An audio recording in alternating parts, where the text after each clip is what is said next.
Hello दोस्तों, स्वागत स्वागत स्वागत। सीएलसी के यूट्यूब चैनल पे आपका स्वागत है। सीएलसी की इस बार एक बेहतरीन सौगात सभी नीट एस्पायरेंट के लिए। सीएलसी आपको यूट्यूब पे केमिकल बॉन्डिंग के पीवाईक्यू के जितने क्वेश्चन 2013 से लेके 2024 तक आए हुए हैं, उन सभी का आपको यूट्यूब पे free of cost solution provide करवा रही है। हम यहाँ केमिकल बॉन्डिंग को दो पार्टों में सोल्व करने वाले हैं और केवल क्वेश्चन का सॉल्यूशन नहीं करेंगे हम। डिफरेंट क्या है यहाँ पे वो आप क्वेश्चन जब सॉल्यूशन देखोगे तो आपको पता लग जाएगा। तो स्टार्ट करते हैं फर्स्ट क्वेश्चन से। ये मैं बता दूं आपको, केमिकल बॉन्डिंग फर्स्ट में हम 2013 टू 2017 तक के क्वेश्चन का सॉल्यूशन करने वाले हैं, जिसमें टोटल 51 क्वेश्चन है और केमिकल बॉन्डिंग सेकंड में, उससे नेक्स्ट पार्ट हम करेंगे। तो केमिकल बॉन्डिंग फर्स्ट स्टार्ट करते हैं। सबसे पहले first question, which of the following is electron deficient, या निम्न में से कौन सा इलेक्ट्रॉन न्यून है। इलेक्ट्रॉन डेफिशिएंट स्पीसीज क्या होती है। हम पढ़ते हैं ऑक्टेट रूल कि वो स्पीसीज जिनमें वैलेंस शेल में 8 इलेक्ट्रॉन होते हैं वो ऑक्टेट रूल को फॉलो करते हैं। जिनमें 8 से कम होती है वो इलेक्ट्रॉन डेफिशिएंट होती है या हाइपोवैलेंट स्पीसीज होती है। तो यहां हमसे पूछा है electron deficient. Electron deficient, electron deficient बोल दो, या फिर हम इसको दूसरा नाम बोल सकते हैं हाइपोवैलेंट। एक चीज का और ध्यान रखना है, जितने भी हाइपोवैलेंट स्पीसीज होती है वो सभी कौन सी होती है, लेविस एसिड होती है। ये एक्स्ट्रा मैंने पहले बोला था आपको कि हम क्वेश्चन के रिगार्डिंग सॉल्यूशन के साथ साथ उसके रिगार्डिंग जितना उसके सराउंडिंग में कंसेप्ट घूमता है वो आपको दिया जाएगा। ठीक है, तो देखें, विच of the following is electron deficient species. सबसे पहले बात करते हैं BH3 का होल ट्वाइस की। तो BH3 का होल ट्वाइस ये एग्जिस्ट करता है एज ए डाइमर, और इसका डाइमर जो बनेगा वो बनेगा B2H6, और B2H6 का मतलब हुआ ये वाला, ये एक BH3 हुआ, ये दूसरा BH3 हुआ। अब आप देखोगे कि दो इलेक्ट्रॉन इस बॉन्ड के हैं, दो इलेक्ट्रॉन इस बॉन्ड के हैं, दो इलेक्ट्रॉन इस बॉन्ड के हैं, मतलब इस BH3 के पास टोटल 6 इलेक्ट्रॉन है। मतलब बोरोन का ऑक्टेट कंप्लीट नहीं है यहां पे, ये आपने देखा। इसमें बात करेंगे तो इसके पास भी टोटल 6 ही इलेक्ट्रॉन है, यहां भी बोरोन का ऑक्टेट कंप्लीट नहीं हुआ। फिर इसके बाद ये यहां पे ये sp3 हाइड्रोजन होता है, तो ये sp3 ऑर्बिटल है, और इसके पास भी ये वाला sp3 ऑर्बिटल है, और ये हाइड्रोजन अपना इसके साथ बॉन्ड बनाता है ये वाला, और ये जो बॉन्ड बनता है वो बनता है 3 सेंटर्ड 2 इलेक्ट्रॉन बॉन्ड। कौन सा बॉन्ड बनता है, 3 सेंटर्ड 2 इलेक्ट्रॉन बॉन्ड ये बनता है। तो अगर हम BH3 की बात करें तो इसका ऑक्टेट कंप्लीट नहीं हुआ है। क्यों नहीं हुआ है वो देखें आप इसको, भाई नया इलेक्ट्रॉन तो इन्वॉल्व हो ही नहीं, दो यहां पे, दो यहां पे, दो यहां पे, और इधर दो यहां पे हो गए, दो यहां पे हो गए, दो यहां पे हो गए।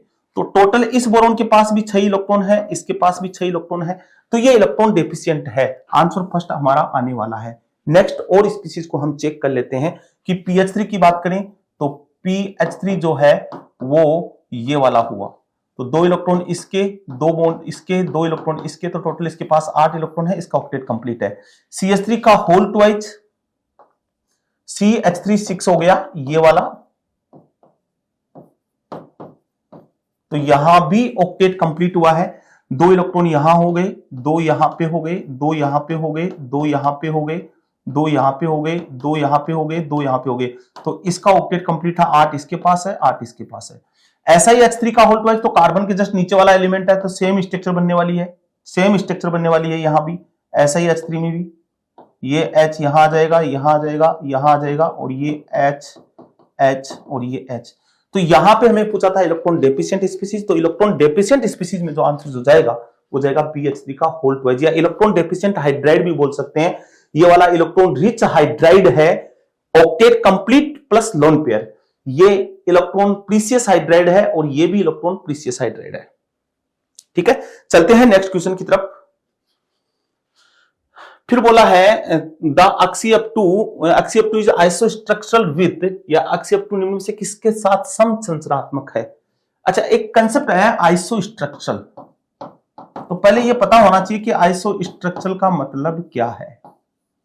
कंसेप्ट है आइसोस्ट्रक्चरल, ठीक है। Same molecular geometry, same molecular geometry having compound, मतलब मोलिकुलर ज्योमेट्री क्या होनी चाहिए, उनकी सेम होनी चाहिए, उनको हम बोलेंगे आइसो इलेक्ट्रॉनिक। पहला है SbCl3, ठीक है, SbCl, Cl, ये Cl और ये लोन पेयर, 3 सिग्मा, एक लोन पेयर sp3 और ज्योमेट्री हो गई पिरामिडल।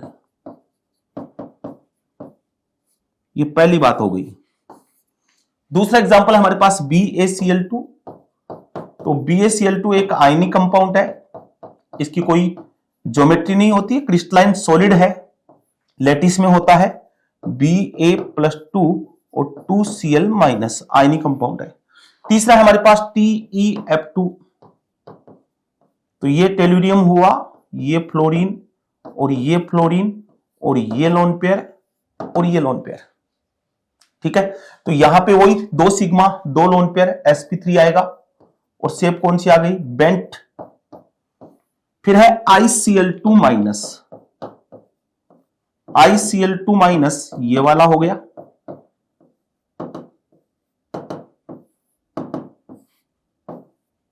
ये वाला, ठीक है। यहां पे आपके पास 3 लोन पेयर हैं, 2 बोन पेयर हैं, हाइब्रिडेशन आएगा sp3d और ज्योमेट्री जो होने वाली है यहां पे क्या होने वाली है, लीनियर। अब इनमें से पूछा है कि कौन सा Oxyf2 के साथ आइसोस्ट्रक्चरल है, तो सबसे पहले हमें Oxyf2 की ज्योमेट्री अब चेक करनी पड़ेगी। तो Oxyf2 की ज्योमेट्री हो गई ये वाली, ठीक है। तो यहां भी वही sp3d आ रहा है और साथ में कौन सी ज्योमेट्री आ रही है, लीनियर आ रही है। इसका मतलब यह हुआ कि जो आइसोस्ट्रक्चरल Oxyf2 है वो किसके साथ है, ICl2- की ज्योमेट्री कैसी आ रही है, लीनियर। तो आंसर जो जाएगा वो जाएगा 4th। Next, which of the following is a polar molecule. Polarity कैसे चेक करते हैं कंपाउंड का, डायपोल मोमेंट। हम ये बोलते हैं कि मॉलिक्यूल जो होते हैं वो 2 टाइप के होते हैं, कंसेप्ट को समझे भैया। मॉलिक्यूल जो होते हैं वो 2 टाइप के होते हैं। एक वो होते हैं जिनका डायपोल मोमेंट 0 होता है, उनको हम बोलते हैं नॉन पोलर। एक वो होते हैं जिनका डायपोल मोमेंट होता है नॉन जीरो, उनको बोलते हैं हम पोलर। हमसे पूछा है कि पोलर मॉलिक्यूल कौन सा है, तो सबसे पहले SiF4 की बात करेंगे। तो SiF4 टेट्राहेड्रल है, all bond pair are same, lone pair absent, तो इसका डायपोल मोमेंट आएगा 0 और ज्योमेट्री आएगी टेट्राहेड्रल, हाइब्रिडेशन है इसका sp3। तो इस डायपोल मोमेंट का डायरेक्शन क्या होता है, अगर कोई A B बॉन्ड है, अगर B की इलेक्ट्रॉन नेगेटिविटी ज्यादा है A की इलेक्ट्रॉन नेगेटिविटी से, तो A से B की तरफ डायपोल का डायरेक्शन रहेगा। तो यहां इस बॉन्ड का डायपोल का डायरेक्शन ये वाला जाएगा, इन तीनों बॉन्ड का डायपोल नीचे की तरफ आएगा। ओवरऑल डायपोल मोमेंट जो आएगा वो 0 आएगा। कैसे आएगा, टेट्राहेड्रल ये वाला है, देखिए आप ढंग से, ये वाला, तो इन नीचे वाले तीनों बॉन्ड का रिजल्टेंट डायपोल मोमेंट इस सेंटर में आने वाला है, डायरेक्शन में नीचे, और ऊपर वाले का जस्ट अपोजिट है। तो ओवरऑल डायपोल कैंसिल हो गया, तो इसका डायपोल मोमेंट जो आएगा वो 0 आएगा। और 0 आने का मतलब ही क्या है, ये नॉन पोलर है। कैसा कंपाउंड है ये, नॉन पोलर कंपाउंड है। सेकंड की तरफ जाते हैं Oxyf4। देखो केमिकल बॉन्डिंग में अगर स्ट्रक्चर आती है तो सारे क्वेश्चन बहुत इजी हो जाते हैं। Oxyf4 ये वाला, sp3d2 है, ठीक है, स्क्वायर प्लेनर ज्योमेट्री है, स्क्वायर प्लेनर ज्योमेट्री है। लोन पेयर का डायरेक्शन इधर गया, लोन पेयर का डायरेक्शन गया, ये कैंसिल आउट हो गया। इसका डायपोल इस डायरेक्शन में, इसका डायपोल इस डायरेक्शन में, इसका डायपोल इस डायरेक्शन में, इसका डायपोल इस डायरेक्शन में, मतलब कंप्लीट डायपोल जो आने वाला है वो 0 आने वाला है। मतलब कंपाउंड ये भी कैसा होने वाला है, नॉन पोलर होने वाला है। फिर है BF3, ये sp2 हाइब्रिडेशन है, ट्राइगोनल प्लेनर ज्योमेट्री है, ट्राइगोनल प्लेनर। तो इसका डायपोल इस डायरेक्शन में, इसका डायपोल इस डायरेक्शन में, इसका डायपोल इस डायरेक्शन में। तो ओवरऑल इन दोनों का बॉन्ड का डायपोल इस डायरेक्शन में आने वाला है, 120 एंगल है यहाँ पे, तो इससे ये कैंसिल आउट होगा, तो यहां भी डायपोल मोमेंट क्या आने वाला है, 0 आने वाला है। तो ये भी कैसा है, नॉन पोलर है। अब आप देखिए, फर्स्ट नॉन पोलर है, सेकंड नॉन पोलर है, और ये भी नॉन पोलर है। हमसे पूछा है पोलर मॉलिक्यूल कौन सा है, तो आंसर तो SF4 आएगा। ज्योमेट्री की बात करें तो SF4 ये वाला आएगा। तो इसका डायपोल और इन दोनों का डायपोल इससे कैंसिल आउट नहीं होगा, इक्वल नहीं है रिजल्टेंट डायपोल, तो इसका डायपोल मोमेंट आने वाला है वो आएगा नॉन जीरो, तो ये पोलर हो जाएगा। SF4 will be answer. Okay, तो डायपोल का पूरा कंसेप्ट मैंने समझाया यहां पे कि डायपोल कैसे चेक करते हैं। मेन फैक्ट ये है कि आप ज्योमेट्री बनाए और डायपोल को डायरेक्शन से चेक कर लें। Next, which of the following is paramagnetic. Paramagnetic का मतलब क्या होता है ना? पैरामैग्नेटिक का मतलब होता है, पैरामैग्नेटिक का मतलब क्या होता है, पहले ये देख लेते हैं। पैरामैग्नेटिक का मतलब होता है स्पीसीज विथ अनपेयर्ड इलेक्ट्रॉन। किसके साथ होनी चाहिए, अनपेयर्ड इलेक्ट्रॉन के साथ स्पीसीज होगी, उनको हम बोलेंगे पैरामैग्नेटिक स्पीसीज।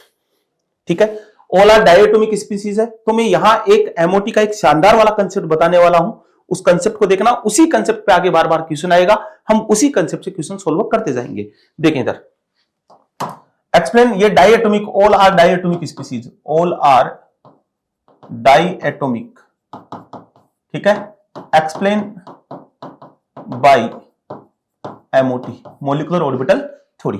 तो पहला कॉलम बनाता हूं मैं, टोटल इलेक्ट्रॉन। टोटल इलेक्ट्रॉन आपके पास 14 हो सकते हैं, 13 हो सकते हैं, 12 हो सकते हैं, 11 हो सकते हैं, 10 हो सकते हैं, इधर का 9 भी हो सकते हैं, कोई फर्क नहीं पड़ेगा उससे। और इधर 15 होंगे, 16 होंगे, 17 होंगे, 18 होंगे। ठीक है, अब देखो इधर ये टोटल इलेक्ट्रॉन है। फिर बात करते हैं बॉन्ड ऑर्डर की। ये मैं कंसेप्ट एक बार बता देता हूं, इसी कंसेप्ट में हम बार बार बात करेंगे। Bond order 14, total number of electron अगर 14 है तो बॉन्ड ऑर्डर वहां पे होता है 3.0। बॉन्ड ऑर्डर कैसे डिसाइड करते हैं, number of bonding electron minus number of anti bonding electron divided by 2। तो यहां 13 पे जो बॉन्ड ऑर्डर आने वाला है वो आने वाला है 3.0। अब आप अगर इलेक्ट्रॉन कम होते हैं तो भी बॉन्ड ऑर्डर 0.5 से कम होगा, 14 से इलेक्ट्रॉन बढ़ते हैं तो भी बॉन्ड ऑर्डर 0.5 से कम होने वाला है। तो यहां पे बॉन्ड ऑर्डर आएगा वो आएगा 2.5, यहां पे बॉन्ड ऑर्डर आएगा 2.0, यहां पे आएगा 1.5, यहां पे आएगा 1.0। 13 पे वही 2.5, यहां पे 2.0, यहां पे 1.5, उसके बाद यहां पे 1 और यहां पे 0.5। ये बॉन्ड ऑर्डर के साथ मैंने आपको इलेक्ट्रॉन बता दिए कि कितने इलेक्ट्रॉन पे कितना बॉन्ड ऑर्डर आएगा। ये बात समझ में आ गई। ये टोटल नंबर ऑफ इलेक्ट्रॉन है और नीचे मैंने बताया बॉन्ड ऑर्डर कहां कितना आएगा। अब आप देखो, अगर ऑड इलेक्ट्रॉन स्पीसीज है तो सभी इलेक्ट्रॉन पेयर्ड नहीं हो सकते। Odd electron species always paramagnetic. Odd electron species हमेशा ही क्या होने वाली है, पैरामैग्नेटिक होने वाली है। हां, इवन इलेक्ट्रॉन सिस्टम में भी पैरामैग्नेटिक और डायमैग्नेटिक। तो मैं यहां इसमें अगर मैं बोलूं तो 12, 14 एंड 18, मेरी बात को ध्यान से सुनना, 12, 14, 18 these are diamagnetic, other all are paramagnetic. 12 diamagnetic, 14 diamagnetic और 18 डायमैग्नेटिक। मैंने बोला 12, 14, 18 these are diamagnetic, other all are paramagnetic. सभी और स्पीसीज क्या होने वाली है, पैरामैग्नेटिक होने वाली है। अब मैं इस कंसेप्ट को बार बार यूज में लूंगा तो ढंग से देख लें। टोटल नंबर ऑफ इलेक्ट्रॉन 14 पे बॉन्ड ऑर्डर आएगा 3.0, अगर इलेक्ट्रॉन कम होंगे तो भी 0.5 से कम होगा, इलेक्ट्रॉन बढ़ेंगे तो भी 0.5 से बॉन्ड ऑर्डर कम होगा। 14 पे बॉन्ड ऑर्डर आएगा वो आएगा 3.0, क्लियर। और बाकी मैंने बता दिया 0.5 से कम हो जाएगा। फिर मैंने बोला 12, 14, 18 these are diamagnetic, other all are paramagnetic. तो यहां पे देखो CN, कार्बन के पास 6 इलेक्ट्रॉन है, नाइट्रोजन के पास 7 इलेक्ट्रॉन है, 1 इलेक्ट्रॉन नेगेटिव का आ गया। टोटल कितने इलेक्ट्रॉन स्पीसीज है, ये 14 इलेक्ट्रॉन स्पीसीज है। NO+ 8, नाइट्रोजन का 7, ऑक्सीजन का 8, -1, ये भी कितने इलेक्ट्रॉन स्पीसीज है? 14 इलेक्ट्रॉन स्पीसीज। कार्बन का 6, ऑक्सीजन का 8, ये भी कितने इलेक्ट्रॉन स्पीसीज है? 14। O2 माइनस, एक ऑक्सीजन के पास 8 इलेक्ट्रॉन होते हैं, दो के पास 16 हो गए, माइनस मतलब 8 8 प्लस 1, ये हो गई 17। 14 इलेक्ट्रॉन स्पीसीज को क्या बोला? डायमैग्नेटिक। ये भी डायमैग्नेटिक, ये भी डायमैग्नेटिक, और ये वाली पैरामैग्नेटिक। 17 पे हमने पैरामैग्नेटिक बोला है, तो इसका आंसर जो जाएगा वो जाएगा O2 माइनस। हमें पैरामैग्नेटिक पूछा था, विथ कंसेप्ट पूरा बता दिया है। अब इसी कंसेप्ट पे क्वेश्चन आगे और आएंगे, हम इसी कंसेप्ट से क्वेश्चन को सोल्व कर देंगे। ओके, ठीक है, चले next question. Next question, dipole induced dipole interaction are present in which of the following pair. Dipole देखो, है ना, जो वांडरवाल्स फोर्स है, इसको समझे पहले कंसेप्ट को। वांडरवाल्स जो फोर्स है वो 3 तरह के होते हैं, ठीक है। Non polar, non polar, non polar, non polar species के बीच में जो वांडरवाल्स फोर्स होगा उसको बोलूंगा induced dipole. Induced dipole, induced dipole, induced dipole.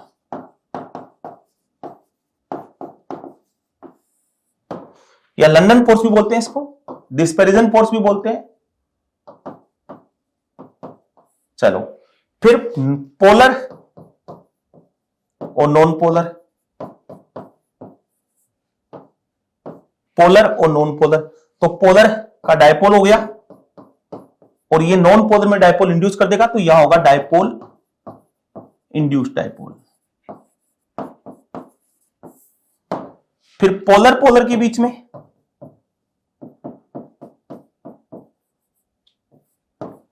Polar polar के बीच में होगा, वो होगा डाइपोल डाइपोल। अब डाइपोल डाइपोल का दूसरा नाम है कीसम फोर्स है। डाइपोल इंड्यूस्ड डाइपोल का दूसरा नाम है डीबाई फोर्स है। ये दूसरे नाम ध्यान रखोगे भैया। और इंड्यूस्ड डाइपोल का दूसरा नाम है लंदन फोर्स, ठीक है। तो हमें पूछा है कि डाइपोल इंड्यूस्ड डाइपोल इंटरेक्शन किसके बीच में है, मतलब हमें इसके बारे में बहुत बात करना है। मतलब एक पोलर होना चाहिए, दूसरा नॉन पोलर होना चाहिए। HCl जो है वो पोलर मॉलिक्यूल है, हीलियम जो है वो नॉन पोलर है, तो फर्स्ट आंसर आ जाएगा। SiF4 जो है वो मैं बोल रहा हूं कैसा मॉलिक्यूल है? Non polar. हीलियम भी कैसा है? Non polar. तो यहां कौन सा आएगा? Induced dipole, induced dipole. H2O and alcohol, यहां पे H बॉन्डिंग आने वाली है। कौन सा इंटरेक्शन आने वाला है? H बॉन्डिंग आने वाली है। Cl2 CCl4, ये भी नॉन पोलर, ये भी नॉन पोलर, तो यहां भी इंड्यूस्ड डाइपोल आना है। तो आंसर तो हमारा आ गया। फर्स्ट आंसर ही नहीं आया है, उसके अलावा इस क्वेश्चन के रिगार्डिंग जो कंसेप्ट है वो भी मैंने यहां पे एक्सप्लेन किया है। क्लियर? नेक्स्ट क्वेश्चन जी, identify the correct order of solubility in aqueous medium. देखो ये जो क्वेश्चन है ना, ये क्वेश्चन बहुत अच्छी क्वालिटी का है। इसको लोग अलग अलग तरीके से समझाते हैं, बट यहां मैं इसका कंसेप्ट जो बताने वाला हूं वो एक बेहतरीन कंसेप्ट आपको बताने वाला हूं। ये क्वेश्चन है आपके प्रैक्टिकल इनऑर्गेनिक केमिस्ट्री से, प्रैक्टिकल इनऑर्गेनिक केमिस्ट्री, उससे क्वेश्चन है। ये प्रैक्टिकल इनऑर्गेनिक केमिस्ट्री से क्वेश्चन है। इसका कंसेप्ट क्या है? तो मैंने बोला प्रैक्टिकल केमिस्ट्री, इनऑर्गेनिक केमिस्ट्री से क्वेश्चन है। और हम प्रैक्टिकल इनऑर्गेनिक केमिस्ट्री में क्लासिफिकेशन ऑफ केटाइन पढ़ते हैं। क्लासिफिकेशन ऑफ केटाइन, है ना, पढ़ा होगा ना। First group, second A, second B, third group, fourth group, 5 group, फिर 6 ग्रुप, और उसके बाद 0 ग्रुप। तो फर्स्ट ग्रुप में हम पढ़ते हैं कि फर्स्ट ग्रुप में कौन से केटाइन आते हैं? Pb+2,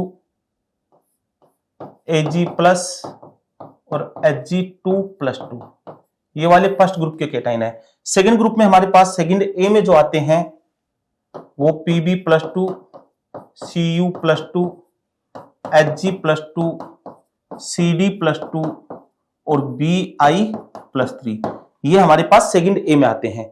सेकंड बी की बात करें तो इसमें Sb+3 और +5 दोनों आते हैं, As+3 +5 दोनों आते हैं, Sn+2 और +4 दोनों आते हैं। थर्ड में पढ़ते हैं तो थर्ड में ये आते हैं Fe+3, Al+3 और Cr+3। फोर्थ में पढ़ते हैं तो इसमें आते हैं Ni+2, CO+2, Mn+2 और Zn+2। अगर 5 की बात करें तो 5 में आते हैं हमारे पास Ba+2, Sr+2 और Ca+2। और अगर 6 की बात करें तो यहां आते हैं Na+, K+ और Mg+, और 0 ग्रुप में आता है वो आता है NH4+। ये क्लासिफिकेशन पढ़ते हैं। अगर इस क्लासिफिकेशन का हम कंसेप्ट देखें कि ये क्लासिफिकेशन किस बेस पे किया गया है, तो ये क्लासिफिकेशन किया है on the basis of solubility. Solubility किसकी? Solubility of sulphide, solubility of sulphide, hydroxide, carbonate, इनकी सोल्यूबिलिटी बेस्ड किया हुआ है। और ग्रुप में टॉप टू बॉटम जाते हैं, नीचे जाते हैं, फर्स्ट से हम 0 ग्रुप की तरफ जाते हैं तो सोल्यूबिलिटी बढ़ती है। सोल्यूबिलिटी बढ़ती है। सोल्यूबिलिटी बढ़ने का मतलब कौन सी वैल्यू बढ़ती है? KSP वैल्यू बढ़ती है। तो हमारे पास सल्फाइड की सोल्यूबिलिटी पूछी है, ये ऑल आर सल्फाइड है। तो यहां पे हमारे पास एक तो कॉपर है, तो कॉपर तो यहां पे है, ये रहा। एक जिंक है, जिंक यहां पे है, और एक Na है, Na यहां पे है। तो मैंने बोला सोल्यूबिलिटी बढ़ेगी तो मैक्सिमम सोल्यूबिलिटी किसकी रहेगी? Na2S की। उसके बाद ZnS की। मिनिमम सोल्यूबिलिटी किसकी रहेगी? CuS की। तो ऐसा ऑप्शन अगर हम बात करें तो ऐसा ऑप्शन अपने पास है, वो है सेकंड। तो इस क्वेश्चन का आंसर जो जाएगा वो जाएगा सेकंड। पूरा कंसेप्ट बताया है किस बेस पे है। ये जो टेबल बनाई गई है वो हाइड्रोक्साइड, कार्बोनेट और सल्फाइड की पीपीटी के बेस पे, प्रेसिपिटेशन के बेस पे बनाई हुई है, उसके बेस पे मैंने कंसेप्ट समझाया है। नेक्स्ट क्वेश्चन बात करते हैं। Which of the following molecule contain no pi bond, है ना, ये तो बहुत इजी है। SO2 की बात करें, ये SO2 है तो पाई बॉन्ड है। NO2 की बात करें तो ये NO2 है, इसके पास भी पाई बॉन्ड है। CO2 की बात करें तो इसके पास भी पाई बॉन्ड है। H2O की बात करें, इसके पास पाई बॉन्ड नहीं है। इजी पीटी क्वेश्चन है, तो इसका आंसर जाएगा, हो जाएगा fourth. Next, which of the following molecule has the maximum dipole moment. फिर वो डायपोल मोमेंट का क्वेश्चन है। CO2 जो है, CO2 जो है वो ये डायपोल और ये डायपोल, डायपोल मोमेंट क्या आ रहा है इसका? 0 आ रहा है। CH4 की अगर बात करूं तो टेट्राहेड्रल बनेगा। अभी मैंने पीछे समझाया था आपको, है ना, इसका डायपोल मोमेंट भी क्या आने वाला है? 0 आने वाला है। NH3 की बात करें तो ये H, ये H, ये H, और NF3 की बात करें तो ये वाला कंपाउंड हो गया NF3, F3 और ये F3। NH3 की बात करते हैं। ये इसका डायपोल मोमेंट नॉन जीरो है, इसका भी नॉन जीरो है। हमसे पूछा मैक्सिमम डायपोल मोमेंट किसका होगा, ये क्वेश्चन पूछा हुआ है। तो यहां पे देखो, डायपोल का डायरेक्शन इधर जाएगा।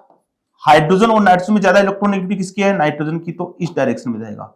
मतलब कंप्लीट डायपोल मोमेंट एक ही, ओवरऑल डायपोल मोमेंट की बात करूं तो वो एक ही डायरेक्शन में डायपोल काम कर रहा है। इसकी बात करें तो लोन पेयर का डायपोल उस डायरेक्शन में जाएगा, फ्लोरीन मोर इलेक्ट्रोनेगेटिव तो इस डायपोल में आएगा। तो यहां तीन डायपोल, इन तीनों का रिजल्टेंट डायपोल तो आएगा इस डायरेक्शन में। लोन पेयर का डायपोल जा रहा है इस डायरेक्शन में, तो कैंसिल आउट तो नहीं होगा पूरा, क्योंकि ऊपर लोन पेयर का डायपोल है, नीचे फ्लोरीन का है। बट कैंसिल आउट होगा तो डायपोल तो कम होगा ना। तो NF3 और NH3 में डायपोल मोमेंट ज्यादा किसका है? NH3 का डायपोल मोमेंट NF3 से क्या है? ज्यादा है। हमसे पूछा है कि मैक्सिमम डायपोल किसका रहेगा, तो आंसर जाएगा NH3। Next, which one of the following species has planar triangular shape. तो प्लेनर ट्राइएंगुलर जो शेप है वो कौन से एब्रेशन पे आती है? वो आती है sp2 पे। ट्राइगोनल प्लेनर जिसको हम बोलते हैं N3 माइनस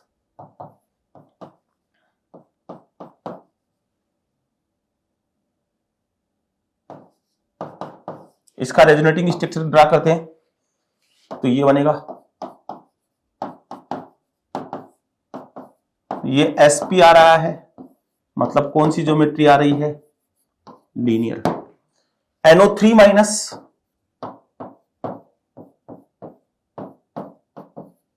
sp2 और ट्राइगोनल प्लेनर, तो आंसर तो ये आ जाएगा NO2 minus bent CO2 linear. ठीक है, इजी रखेंगे क्वेश्चन को, इजी है तो आंसर आएगा वो आएगा NO3 minus. Next, which of the following organic compound has same hybridization as its combustion product.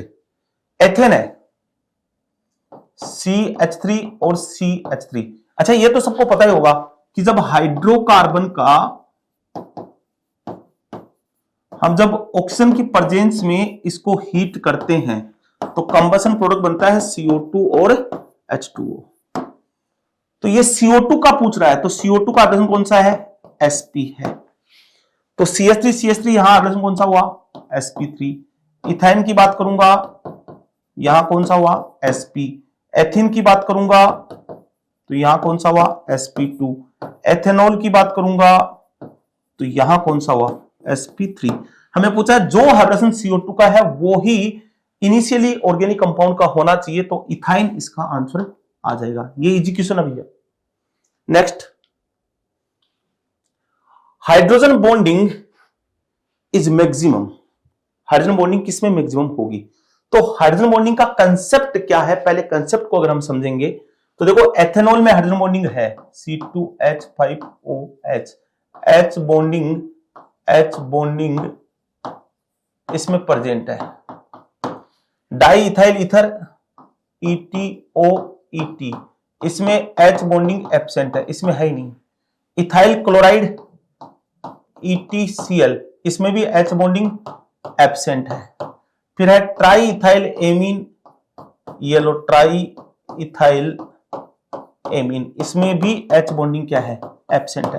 तो मैक्सिमम देखने की जरूरत ही नहीं है, यहां तो H बॉन्डिंग रखने वाला केस ही एक है।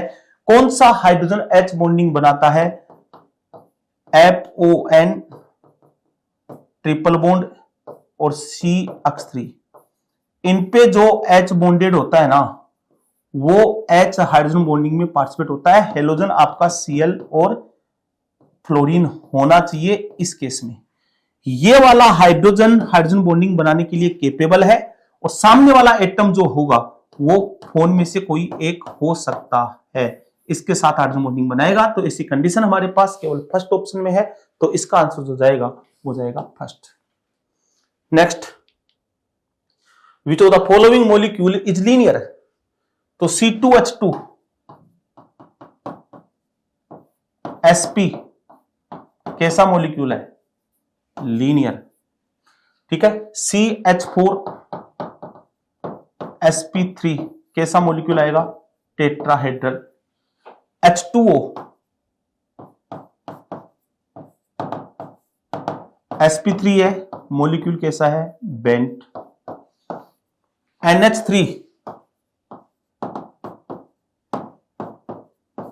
ये भी sp3 और ये ज्योमेट्री है इसकी पिरामिडल। तो आंसर क्या जाने वाला है, फर्स्ट जाने वाला है। ठीक है, अब सेम देखो, केमिकल बॉन्डिंग का पूरा सॉल्यूशन करने के बाद हम एक कंक्लूजन निकालेंगे कि मैक्सिमम क्वेश्चन कहां से आ रहे हैं। सेम ही कंसेप्ट पे बार बार क्वेश्चन रिपीट हो रहे हैं। Next, in sp3 hybridization S character and P character is, देखो sp3 sp2 और sp, अगर s% निकालें तो टोटल ऑर्बिटल 4 हैं, एक s है और 3 p हैं, जिसमें से s कितना है, 1। s 1/4 into 100 s%। कैसे निकाला, टोटल ऑर्बिटल 4 है, जिसमें से s कितना है, 1। आउट ऑफ टोटल ऑर्बिटल कितने हैं, 4, इसमें s कितना है, 1। टोटल ऑर्बिटल कितने हैं, 3, इसका s%। sp 1, टोटल कितने हैं, 2 इंटू 100, तो इसका s% आएगा, वो आएगा 25%, इसका आएगा 33.3%, और इसका आ जाएगा, वो आएगा 50%। अब जो बच गए वो कौन से हो गए, P%। इसमें P% कैसे निकालेंगे, P है कितने टोटल, कितने 3, कितने में से 4 में से, तो ये 100। इसमें P है कितने 2, कितने में से 3 में से, तो इसका P ये। इसमें P है 1 2, इसका P% ये, तो ये निकालोगे तो ये आएगा 75%, तो टोटल 100 हो जाएगा। ये वाला निकालेंगे तो ये आएगा 66.66%, ये भी टोटल 100 हो जाएगा। और ये निकालोगे तो आ जाएगा 50%। हमसे पूछा है sp3 में, तो s परसेंट करेक्टर तो है 25% और ये वाले हैं 75%, तो आंसर कौन सा आने वाला है, third is correct answer. Next, which is the most electronegative orbital. Electronegativity is directly proportional to s% character. s% character बढ़ेगा तो इलेक्ट्रोनेगेटिविटी बढ़ेगी। इसमें s% पूरा s ऑर्बिटल है तो इसमें s% कितने हैं 100%। इसमें अभी मैंने बोला है 50%, इसमें भी बोला है 33.3%, इसमें मैंने बोला है sp3 में 25 हो गया ना, 25, इसमें हो गया 33.3। तो मैक्सिमम s% करेक्टर आ किस में रहा है, s में, तो s is correct answer. Next, in which compound carbon does not have sp3 hybridization. तो देखो यहां अगर बात करें तो ये H, ये Cl और ये Cl, ये तो sp3 है। CH2N2,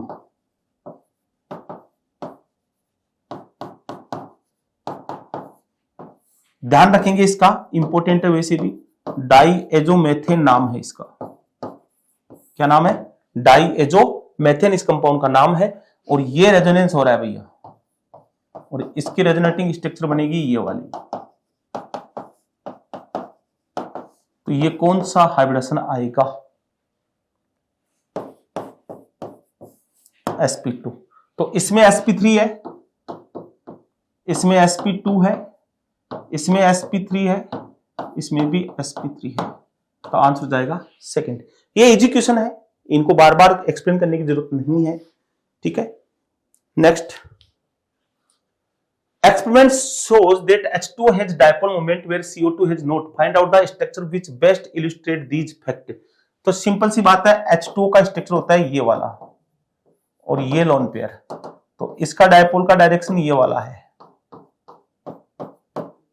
तो डायपोल मोमेंट आ रहा है इसका नॉन जीरो। कंसेप्ट क्या होता है ये पीछे के क्वेश्चन में समझा चुका हूं। CO2 जो है वो ये वाला लीनियर है, तो इसका डायपोल मोमेंट क्या आ रहा है, zero.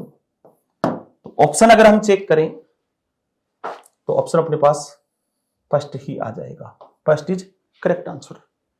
Next, which of the molecular orbital O2 plus has paramagnetic characteristics in the presence of unpaired electron.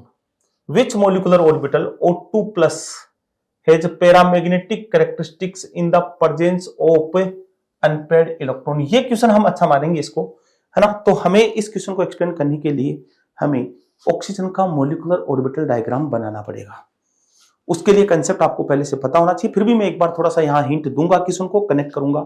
तो कैसे बनता है मोलिकुलर ऑर्बिटल डायग्राम, देखो सबसे पहले यहां होता है, ये होता है 1s सिग्मा, इसके जस्ट ऊपर होता है 1s सिग्मा एंटी बॉन्डिंग, फिर होता है 2s सिग्मा, यहां होता है 2s सिग्मा एंटी बॉन्डिंग, फिर आता है 2pz सिग्मा, और ये 2p अक्स पाई और 2py pi.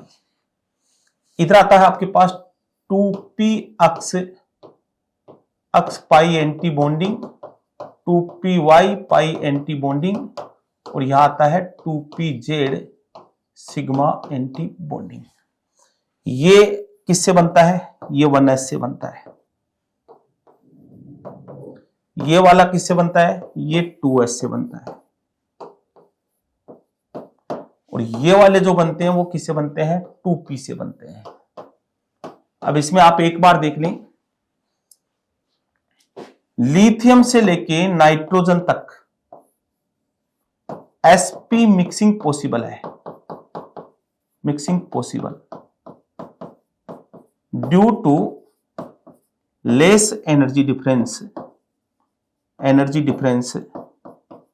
Between S and P, lithium से लेकर नाइट्रोजन तक। नाइट्रोजन के बाद तो sp मिक्सिंग ये ऑक्सीजन है, ऑक्सीजन, फ्लोरीन और नियोन, यहां sp mixing not possible, mixing not possible, यहां sp मिक्सिंग क्या नहीं है, पॉसिबल नहीं है। और रीजन क्या बोलेंगे, due to large energy difference.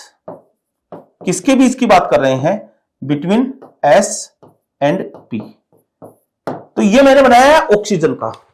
ये जो एमओ डायग्राम है ये है विदाउट sp मिक्सिंग। ये एमओ डायग्राम कब है, जब sp मिक्सिंग नहीं हुई है और नाइट्रोजन से आगे वाले एटॉमिक नंबर में sp मिक्सिंग पॉसिबल नहीं है, तो ऑक्सीजन का बनाना है हमें। और ये है, अगर ये यहां चेंज कर देना, कंसेप्ट पूरा बता रहा हूं भैया, जब sp मिक्सिंग हो जाए तो ये यहां से ये चेंज हो जाएगा, इधर आ जाएगा 2px पाई, 2py पाई और ये 2pz सिग्मा। ये कब है, जब sp मिक्सिंग हुई है, और ये कब है, जब sp मिक्सिंग नहीं हुई। ये ध्यान रखोगे आप, मैं बार बार इसी चीज को आगे आएगा, इसी कंसेप्ट पे क्वेश्चन आएगा तो बार बार हम इसी कंसेप्ट से सोल्व करने वाले हैं। क्वेश्चन को तो क्लियर हो जाना चाहिए। ओके, देखो, जब sp मिक्सिंग पॉसिबल नहीं है तब तो ये वाला पॉसिबल है, तब तो ये बनेगा, नहीं है तब ये बनेगा। तो O2 है तो O2 में sp मिक्सिंग नहीं है। O2 प्लस के पास इलेक्ट्रॉन कितने हो गए, 16 और एक 15 इलेक्ट्रॉन हो गए। कितने इलेक्ट्रॉन हो गए, 15 इलेक्ट्रॉन हो गए। तो 2 2 4 2 6 2 8 2 10 11 12 13 14 और 15। तो ये पूरा कि अनपेड इलेक्ट्रॉन कहां पे प्रेजेंट है, तो वो है 2px पाई एंटी बॉन्डिंग में। तो 2px ये दोनों की एनर्जी सेम है, चाहे इधर भर दो चाहे इधर भर दो, कोई फर्क नहीं पड़ने वाला। तो अपने पास ऑप्शन है पाई एंटी बॉन्डिंग 2py। ये भी हो सकता था ऑप्शन में, अगर ये होता तो ये भी आंसर हो जाता। तो आंसर आएगा, वो आएगा फर्स्ट। पूरा कंसेप्चुअल समझाया है, एमओ कैसे बनता है वो ध्यान रखना आपको। Next, if form N2 and O2, N2 minus O2 minus are formed respectively, then which of the following statement is wrong? ठीक है, N2 से हम जाएंगे N2 माइनस और एक O2 से हम जाएंगे O2 माइनस। यहां इलेक्ट्रॉन कितने थे, 14, यहां इलेक्ट्रॉन कितने हुए, 15। चलो, बॉन्ड ऑर्डर की बात करूं तो बॉन्ड ऑर्डर यहां कितना था, 3.0 और यहां बॉन्ड ऑर्डर कितना हो गया, 2.5।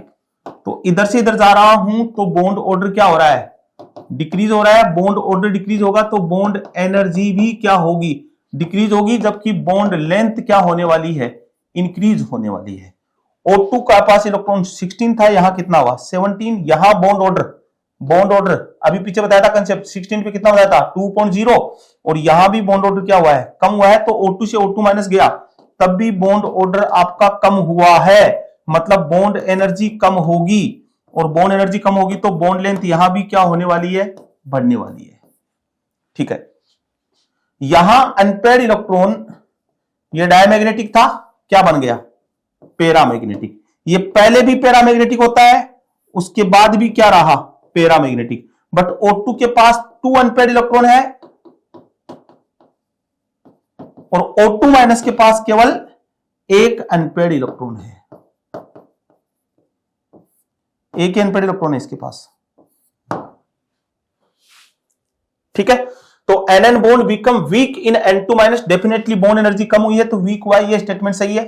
Bond order decrease in O2 minus, जी हां, O2 से पहले 2.0 से 1.5 आया तो ये भी सही है। Bond stability decrease in N2 minus, जी हां, N2 माइनस में बॉन्ड स्टेबिलिटी डिक्रीज हुई है। Bond order is directly proportional to stability, तो ये वाली बात भी सही है। Paramagnetic property increase in O2 minus, increase नहीं हुई है, वहां 2 अनपेयर्ड इलेक्ट्रॉन थे, यहां कितने हो गए, 1 अनपेयर्ड इलेक्ट्रॉन हो गया। इसका मतलब पैरामैग्नेटिज्म में डिक्रीज हुआ है, इंक्रीज नहीं हुआ, तो ये स्टेटमेंट गलत है। तो आंसर जो जाएगा वो जाएगा फोर्थ, क्योंकि हमसे क्या पूछा है, रॉन्ग स्टेटमेंट पूछा है। Next, which of the following H bond is weak. H bond की अगर मैं कंडीशन बताऊं आपको कि एच बॉन्डिंग कहां स्ट्रॉन्ग होगा और कहां वीक होगा, ये बच्चे बहुत कंफ्यूज रहते हैं इस क्वेश्चन को लेके। एकदम सटीक कंसेप्ट, एक अच्छी बुक का रेफरेंस लेके मैं आपको बताने वाला हूं, ढंग से इस चीज को समझिएगा कि क्या कंसेप्ट है। देखो, एच बॉन्डिंग के लिए कंडीशन क्या है, कंडीशन फॉर एच बॉन्डिंग, पहले ये देख लेते हैं। ए और ये एच, इस पे नेगेटिव चार्ज आएगा, इस पे पॉजिटिव चार्ज आएगा। एक क्या हो सकता है आपका, फ्लोरीन हो सकता है, ऑक्सीजन हो सकता है और नाइट्रोजन हो सकता है। इधर ये बॉन्डिंग बनाता है दूसरे एटम से, बी से, जिसके पास must have lone pair, must have lone pair. इसके पास क्या होना चाहिए, लोन पेयर होना चाहिए। और ये भी क्या हो सकता है, फॉस्फोरस हो सकता है, ऑक्सीजन हो सकता है और नाइट्रोजन हो सकता है। और इधर किससे बॉन्डेड हो सकता है ये, तो इसमें पार्शियली नेगेटिव चार्ज हो भी या नहीं भी हो। तो आपको जब स्ट्रेंथ चेक करनी होती है ना, एच बॉन्डिंग मैक्सिमम कहां हुआ है, स्ट्रेंथ मैक्सिमम कहां हुई है, तो सबसे पहले आप इसको देखो, फर्स्ट नंबर पे इसको देखो, मस्ट बी मोर इलेक्ट्रोपॉजिटिव। ये क्या होना चाहिए, मोर इलेक्ट्रोपॉजिटिव होना चाहिए। मतलब इस पे ये जो पॉजिटिव चार्ज है ना, ये मैक्सिमम होना चाहिए। इस पे पॉजिटिव चार्ज मैक्सिमम कब हो, जब एक की इलेक्ट्रॉन नेगेटिविटी मैक्सिमम हो। तो मैं ये बोल सकता हूं, as well as electron negativity of A increase, H plus charge ये क्या होगा, इंक्रीज होगा। और एच बॉन्डिंग स्ट्रेंथ क्या होगी, स्ट्रेंथ क्या होने वाली है, इंक्रीज होने वाली है। जैसे अगर मैं बात करूं, पूरा कंसेप्ट समझाऊंगा मैं ढंग से, देखो, एक बार H इससे जुड़ा हुआ है, एक बार NH से जुड़ा हुआ है, एक बार FH से जुड़ा हुआ है, यहां भी पॉजिटिव, यहां भी पॉजिटिव, यहां भी पॉजिटिव। अगर मैं पॉजिटिव चार्ज की बात करूं तो सबसे ज्यादा कहां आया है, फर्स्ट में, फिर सेकंड में, फिर थर्ड में। अगर ये सेम आ जाए, H पॉजिटिव अगर सेम आ जाए, तो फिर हम देखेंगे एटम बी को। सेकंड नंबर पे ये देखना है, गुड डोनर, क्योंकि ये किसका काम कर रहा है, यहां लेविस बेस का काम कर रहा है। गुड डोनर है और ये लेविस बेस का काम कर रहा है। और जब लेविस बेस का काम कर रहा है तो आसानी से लोन पेयर कौन डोनेट करेगा, तो इधर देखी जाएगी लेविस बेसिसिटी। क्या चेक की जाएगी, लेविस बेसिसिटी। और बेस्ट बेस कौन है, नाइट्रोजन, उसके बाद ऑक्सीजन, और सबसे बेकार बेस कौन है, fluorine. Lewis basicity directly inversely proportional to electron negativity. तो अगर हम यहां देखें, यहां H ऑक्सीजन से है, यहां फ्लोरीन से है, यहां ऑक्सीजन से है, यहां फ्लोरीन से है। तो H पे पॉजिटिव चार्ज किसमें सबसे ज्यादा है, फ्लोरीन वाले केस में, इसमें और इसमें। तो ना तो सेकंड स्ट्रॉन्ग है ना फर्स्ट स्ट्रॉन्ग है, ये तो नहीं आएंगे। अब H पे चार्ज सेम आ गया तो सामने वाले एटम को देखते हैं कि यहां नाइट्रोजन डोनेट कर रहा है, यहां फ्लोरीन डोनेट कर रहा है। अच्छा डोनर कौन है, नाइट्रोजन अच्छा डोनर है। तो स्ट्रॉन्गेस्ट हाइड्रोजन बॉन्डिंग हुई है वो हुई है थर्ड में। रियल कंसेप्ट हाइड्रोजन बॉन्डिंग का ये है, रिपीट कर देता हूं, सबसे पहले H पे पॉजिटिव चार्ज देखना है। जितना ज्यादा पॉजिटिव चार्ज उतना ही स्ट्रॉन्ग हाइड्रोजन बॉन्डिंग बनाएगा। H पे पॉजिटिव चार्ज सेम आ जाए तो वो किसके साथ बॉन्डिंग बना रहा है, वो लेस इलेक्ट्रोनेगेटिव होना चाहिए, अच्छा डोनर होना चाहिए। नाइट्रोजन अच्छा डोनर है, फिर ऑक्सीजन, फ्लोरीन सबसे बेकार डोनर है। तो स्ट्रॉन्गेस्ट हाइड्रोजन बॉन्डिंग हुई है वो हुई है थर्ड में। क्लियर, चलो next, the hybridization of nitrogen atom in amines. तो एमाइंस क्या होती है, एन, ये वाली एमाइंस होती है। तो 3 सिग्मा, एक lone pair, sp3, easy question है। Next, what is the hybrid and oxygen state of 2 oxygen atom in H2O2। H2O2 ये हो गया, ठीक है, -1 -1, ठीक है। और यहां पे 2 lone pair, 2 sigma, 2 lone pair, कौन सा आएगा, sp3। Second. Next, the bond order of NO। तो NO के पास इलेक्ट्रॉन कितने हो गए? 7, 8, 15। 15 पे कितना बोला था? 2.5। 2.5 ये वाला आंसर। ये इजी क्वेश्चन है भैया। Decreasing order of the bond angle of the following hydride, NH3, PH3, ASH3, SbH3। यहां आएगा 107, यहां आएगा 94, यहां आएगा 93 और यहां आएगा 92। ठीक है, इसको एक्सप्लेन करते हैं हम ड्रेगोस रूल से।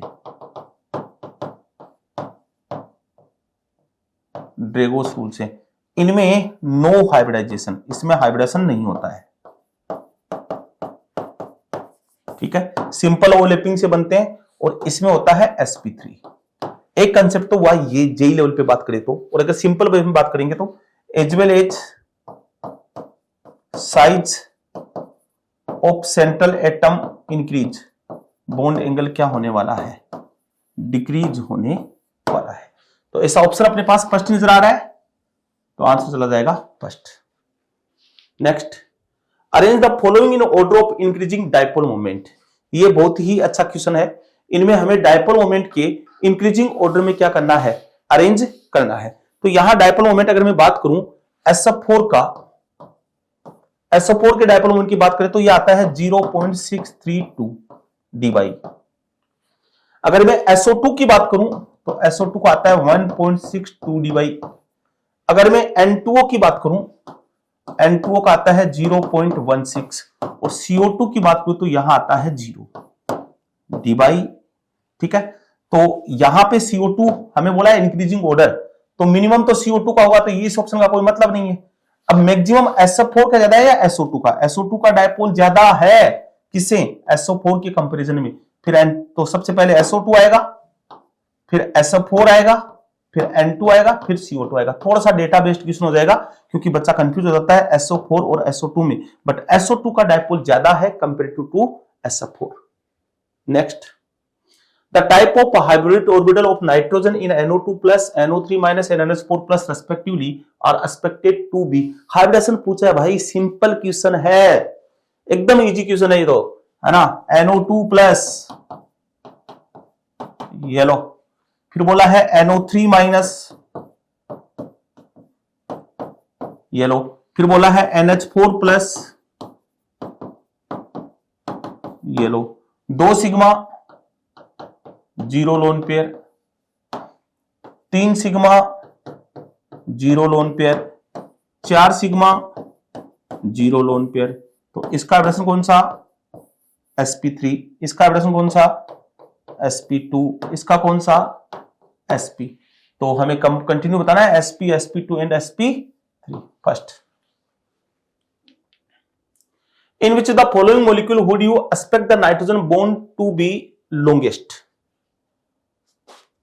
ठीक है, तो N2O ये वाला, ठीक है, और N2 ये वाला। तो यहां तो हाई बॉन्ड ऑर्डर है। क्या है? High bond order. और हाई बॉन्ड ऑर्डर का मतलब लो क्या हो जाएगी? Bond length. N2H4 और N2O4, इसका होता है 1.85 एंगस्ट्रॉम और इसका होता है 1.45 एंगस्ट्रॉम। तो यहां हाईएस्ट बॉन्ड लेंथ जो है हमसे पूछा है expected the molecule would be longest, तो N2O4। ठीक है, यहां पे एनसीईआरटी में इनकी स्ट्रक्चर दी हुई है भैया। Next, covalent character decrease in the order as well as. Covalent character कैसे चेक करते हैं भैया? कोवेलेंट कैरेक्टर कैसे चेक करते हैं? डायरेक्टली प्रोपोर्शनल टू चार्ज और inversely proportional to of size, ये विथ रेस्पेक्ट टू केटाइन। ठीक है, तो साइज अगर बढ़ेगा तो कोवेलेंट कैरेक्टर क्या होने वाला है? कम होने वाला है। यहां हम अप्लाई करेंगे फजान्स रूल।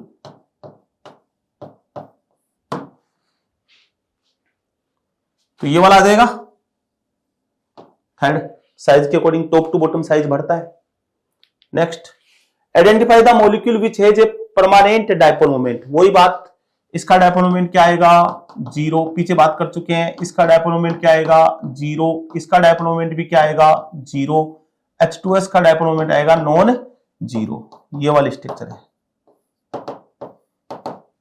तो आंसर जो जाएगा वो जाएगा फर्स्ट। नेक्स्ट क्वेश्चन की तरफ आते हैं। Maximum covalent character will be shown by which of the following compound. तो अभी मैंने क्या कंसेप्ट बताया है कि चार्ज बढ़ेगा तो कोवेलेंट कैरेक्टर बढ़ेंगे। SnCl2 में Sn+2 में है, यहां ये +2 में है, ये +1 में है, ये +3 में है, तो मैक्सिमम कोवेलेंट कैरेक्टर किस में आएंगे 4th में। फिर वही बात मैंने बोला, थजान्स रूल से हम देखेंगे और क्या कंसेप्ट लगाते हैं, polarising power of cation is directly proportional to charge, inversely proportional to size. ये वाला कंसेप्ट लगाते हैं, ठीक है। तो चार्ज सबसे ज्यादा कहां पे है Al+3 पे है, इसलिए मैक्सिमम कोवेलेंट कैरेक्टर होंगे वो होंगे AlCl3 में। ओके, चलें आगे। चलो next, in which of the following compound there is no H bonding. CuSO4 5H2O, आप वेल नोन कंपाउंड है, क्या बोलते हैं बोलो, ब्लूविट्रॉल बोलते हैं। कंपाउंड क्या होता है ये CuH2O4 SO4 और ये H2O। एक यहां पे 4 वाटर के मॉलिक्यूल कोऑर्डिनेट बॉन्ड से बॉन्डेड होते हैं, कोऑर्डिनेट बॉन्ड से बॉन्डेड होते हैं, और ये क्रिस्टलाइन वाटर है, ठीक है। तो यहां पे अगर इसकी स्ट्रक्चर बनाऊंगा तो Cu, ये वाली स्ट्रक्चर बनेगी भैया, coordinate bond coordinate bond coordinate bond coordinate bond, ये OH2, ये OH2, ये OH और ये OH, और यहां है SO4-2, ये नेगेटिव चार्ज, ये नेगेटिव चार्ज, ये डबल बॉन्ड O और ये डबल बॉन्ड O। यहां जो H2O है वो H बॉन्डिंग दिखाता है, इसके साथ भी दिखाता है और इधर इनके साथ भी दिखाता है। क्वेश्चन ये है कितने H बॉन्डिंग बना रहा है, 4H बॉन्डिंग बना रहा है। ये क्वेश्चन बन सकता है भैया, 4H बॉन्डिंग दिखा रहा है, तो इसमें तो H बॉन्डिंग है। NH4OH में भी होगी, NH4+OH-, ये भी H बॉन्डिंग दिखाएगा, HF भी दिखाएगा। इसमें हमारे पास फोन पे लगा हुआ हाइड्रोजन नहीं है, फोन मतलब फ्लोरीन ऑक्सीजन नाइट्रोजन से बॉन्डेड हाइड्रोजन नहीं है, तो ये वाला H बॉन्डिंग नहीं दिखाएगा, तो आंसर जाएगा कौन सा जाएगा 4th is correct answer. Okay, next, which of the following species contain equal number of sigma and pi bond. बहुत इजी क्वेश्चन है, इक्वल नंबर में सिग्मा और पाई बॉन्ड होने चाहिए। CH2 C triple bond N first, HCO3- second, XeO4 fourth, CN का whole twice, Cyanogen बोलते हैं भैया इसको, ये लो, ठीक है। 1 2 3 4 5 6 सिग्मा 4 पाई,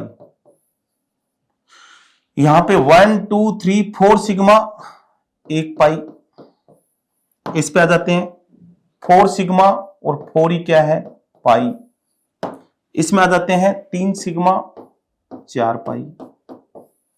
हमसे पूछा इक्वल होना चाहिए सिग्मा और पाई, तो आंसर क्या जाने वाला है बताओ, है ना, ये जाएगा third. The correct bond order in the following species, बहुत इजी है ये क्वेश्चन। तो एक तो है O2-, एक है O2+, एक है O2+2। 17 इलेक्ट्रॉन हो गए क्या, 15 इलेक्ट्रॉन हो गए क्या, 14 इलेक्ट्रॉन हो गए क्या। इस पे बॉन्ड ऑर्डर कितना आता है 3.0, ठीक है। इस पे कितना आता है 1.5, इस पे कितना आता है 2.5। तो बॉन्ड ऑर्डर का हमें करेक्ट ऑर्डर, तो सबसे ज्यादा O2+ में, फिर O2 में, फर्स्ट ही आ गया आंसर अपना, ये लो, इजी है। और ये बॉन्ड ऑर्डर कैसे निकालते हैं बोलो, पीछे एक क्वेश्चन आया था उसमें पूरा एक्सप्लेन किया था मैंने, उसी चीज को बार बार एक्सप्लेन करने से वीडियो का लेंथ बढ़ाया जा सकता है, आपको इरिटेट किया जा सकता है। मैंने एक साथ पूरे कंसेप्ट बता दिए, उसी को अप्लाई करते हुए आप इसको सोल्व कर सकते हो। Next, which of the following pair of ion are isoelectronic and isostructural. Isostructural का मतलब मैंने पीछे बताया है, same molecular geometry, same molecular geometry. बोलो, पीछे बताया है, इसका मतलब क्या होता है, सेम मोलिकुलर ज्योमेट्री होनी चाहिए। आइसोइलेक्ट्रॉनिक का मतलब क्या है, total number of electron are same. Total number of electron क्या होनी चाहिए, सेम होने चाहिए। ठीक है, तो सी पहले हम देखें, आइसोइलेक्ट्रॉनिक भी होनी चाहिए और आइसोस्ट्रक्चरल भी होनी चाहिए। तो आइसोइलेक्ट्रॉनिक देख लेते हैं, 3 ऑप्शन यहां है, 3 ही यहां है। Cl के पास 17 इलेक्ट्रॉन होते हैं, एक नेगेटिव का ऐड हो गया। ठीक है, तो 18 यहां से भी क्या आएगा, 18। ये आइसोइलेक्ट्रॉनिक तो है, फर्स्ट में आइसोइलेक्ट्रॉनिक है, फर्स्ट ऑप्शन में। यहां आइसोइलेक्ट्रॉनिक नहीं है, ऑक्सीजन सेम है। ठीक है, कार्बन के पास वैलेंस शेल में 6 इलेक्ट्रॉन और 2 और ऐड हो जाएंगे, 8 है यहां पे।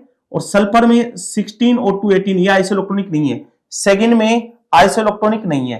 थर्ड भी क्लोरीन और कार्बन एटॉमिक नंबर में बहुत ज्यादा डिफरेंस है, थर्ड भी आइसोइलेक्ट्रॉनिक नहीं है। फोर्थ की बात करें तो फोर्थ भी आइसोइलेक्ट्रॉनिक नहीं है। तो हमारे पास ऑप्शन ही पहले आया है। आइसोइलेक्ट्रॉनिक का मतलब है टोटल नंबर ऑफ इलेक्ट्रॉन क्या होनी चाहिए, सेम होनी चाहिए। ऑक्सीजन सब में सेम है, पर सल्फर और नाइट्रोजन के एटॉमिक नंबर में बहुत ज्यादा डिफरेंस है। तो फर्स्ट ऑप्शन आएगा Cl double bond O minus और ये लोन पेयर, और ये पिरामिडल है, पिरामिडल ज्योमेट्री है। अगर बात करें SO3 की, S double bond O minus और ये लोन पेयर, ये भी कौन सी ज्योमेट्री आएगी, पिरामिडल। ये भी sp3 है और ये भी कौन सा है, sp3। तो आंसर जो जाएगा वो जाएगा फर्स्ट। बोलो next, maximum bond angle at nitrogen present in which of the following. तो sp पे बॉन्ड एंगल कितना होता है, 180। sp2 पे कितना होता है, 120। sp3 पे कितना होता है, 10928। NO3 माइनस पीछे बता चुका हूं, sp2 है, ये sp2 है। इसका बॉन्ड एंगल ध्यान रखना भैया, 134 होता है इसका टोटल 120 होता है। NO2 माइनस sp2 है, इसका बॉन्ड एंगल 115 होता है। NO2 sp है, इसका बॉन्ड एंगल 180 होता है। इसमें ध्यान रखने वाली चीज क्या है, NO2 ऑड इलेक्ट्रॉन स्पीसीज है, ऑड इलेक्ट्रॉन स्पीसीज है। ठीक है, इसका ध्यान रखोगे भैया। ये सिंगल इलेक्ट्रॉन इसको रिपल नहीं कर पाता है, इसलिए ये बॉन्ड एंगल बहुत ज्यादा आ जाता है। NO2 का बॉन्ड एंगल 134 होता है, हाइब्रिडेशन sp2 होता है। NO2 प्लस, तो हमें पूछा मैक्सिमम, तो मैक्सिमम तो आ जाएगा फोर्थ, आंसर फोर्थ आएगा। बट इसमें ध्यान रखोगे ये चारों ही स्पीसीज इंपॉर्टेंट है, डेटा सहित मैंने बात की है। Next, the variation of the boiling point of the hydrogen halide in the order HF, HI, HBr, HCl, what is the explain the higher boiling point of hydrogen fluoride. भाई हम ये बोलते हैं कि मोलिकुलर वेट बढ़ता है तो van der Waals force बढ़ता है, वान डेर वाल्स फोर्स बढ़ेगा तो बॉइलिंग पॉइंट बढ़ेगा। तो expected order of boiling point on the basis of molecular weight, वो सबसे ज्यादा HI का आना चाहिए था, फिर HBr का, फिर HCl का, सबसे कम किसका आना चाहिए था, HF का। बट वो बोल रहा है कि HF का सबसे ज्यादा है मैक्सिमम। ऑब्जर्वर वैल्यू देखें तो HF का बॉइलिंग पॉइंट मैक्सिमम आता है। तो ये क्यों आ रहा है मैक्सिमम, HF का बॉइलिंग पॉइंट मैक्सिमम इसलिए आ रहा है due to presence of H bonding. इसमें क्या प्रेजेंट है, H बॉन्डिंग है। तो ऐसा देखें, ये बोला था there is strong hydrogen bonding between HF molecules. जी हां, आंसर फर्स्ट ही आ जाएगा, बाकी कोई भी रीजन नहीं है, first. Next, which of the statement given below is incorrect, O3 molecule is bent. जी हां, O3, ये लो भैया, bent sp2. ONF is isoelectronic with N2O. ONF और NO2 माइनस।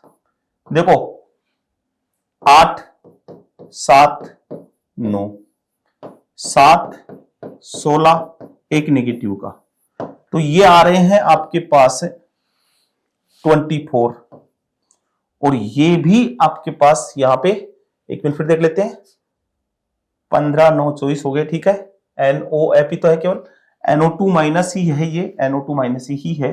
16 इलेक्ट्रॉन इसके हो गए, एक इसका हो गया 18 18 और 7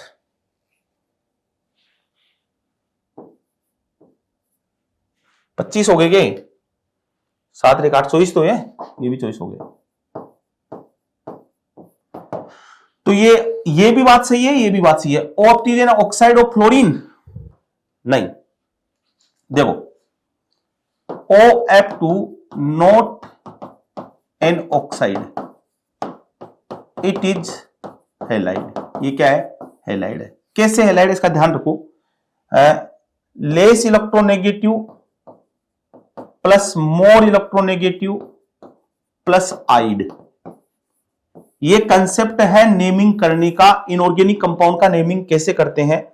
सबसे पहले लेस इलेक्ट्रोनेगेटिव एटम को लिखो, उसके बाद मोर इलेक्ट्रोनेगेटिव एटम को लिखो और लास्ट में आइड लगा दो। आइड लगेगा तो आपको पता लग जाएगा कि वो ऑक्साइड है या हैलाइड है। तो यहां अगर जैसे मैं बात करूं OCl2 की, तो लेस इलेक्ट्रोनेगेटिव कौन? क्लोरीन है, तो die chloro, more electronegative oxygen, तो ऑक्साइड, ये वाला ऑक्साइड है। अगर OF2 लिखोगे तो लेस इलेक्ट्रोनेगेटिव कौन? ऑक्सीजन, तो पहले ऑक्सीजन लिखा जाएगा, ऑक्सीजन, डाई फ्लोराइड, ये क्या हुआ? फ्लोराइड, मतलब इट इज हैलाइड। और ये बोल रहा है OF2 is an oxide of fluorine, तो ये गलत स्टेटमेंट है, ये ऑक्साइड नहीं है, ये हैलाइड है। Cl2O7 is anhydride of perchloric acid, जी हां, HClO4 के 2 मोल में से H2O बाहर निकालोगे तो बनेगा Cl2O7। तो इसमें पूछा है स्टेटमेंट इज इनकरेक्ट, तो इनकरेक्ट स्टेटमेंट जो आएगा वो आएगा थर्ड, आंसर जो जाएगा वो जाएगा third answer. Next, in which the following pair both the species are not isostructural. ठीक है, डायमंड sp3 और दोनों ही क्या है? कोवेलेंट सॉलिड है। ठीक है, लार्ज मॉलिक्यूल है, मैक्रोमोलिक्यूल, विशाल काय मॉलिक्यूल है। NH3 PH3 बोला कि कौन से पेयर आइसोस्ट्रक्चरल नहीं है? ये दोनों ही क्या रहेंगे? पिरामिडल। XeF4 और XeO4। ठीक है, XeO4 तो रहेगा टेट्राहेड्रल और ये रहेगा स्क्वायर प्लेनर। इसका प्रश्न आएगा sp3d2, इसका प्रश्न आएगा sp3। इसकी स्ट्रक्चर पीछे मैंने बनाई है क्वेश्चन में, ये वाला होगा और इसका स्ट्रक्चर ये वाला रहेगा।